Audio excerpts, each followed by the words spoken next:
Can we invest in a flexi cap or a mid cap fund? What is the difference between these two and which one is better? Our chief financial planner, Mr. Ramalingam, will elaborate on this. Ramalingam, over to you. Flexi cap fund and mid cap fund. Flexi cap funds, they will invest in 1 to 500. First 100 is large cap, next 150 is mid cap, next 250 is small cap.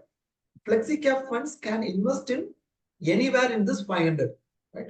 If they feel large caps are doing well, they can have higher exposure to large cap. Mid caps are doing well, they can have higher exposure to mid cap.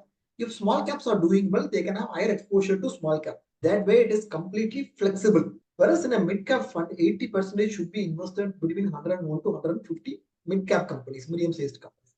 Balance 20 around, they can invest anywhere in this 500. So capitalization rotation is possible in flexi cap, whereas in mid cap it is limited to that 20%. So compared to flexi cap, mid caps are slightly aggressive by nature and have got less flexibility. If you are looking for flexibility and slight conservativeness, then investing in flexi caps can help. If you are looking for predominantly mid cap exposure and you want to be a bit more aggressive, then going for mid cap funds can be better. Thanks for your detailed answer.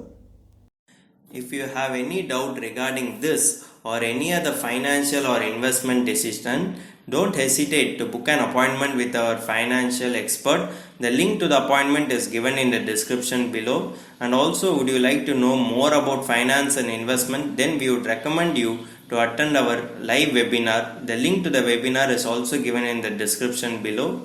The webinar is absolutely free. If you like this video, hit like, and if you are new to our channel, please do subscribe.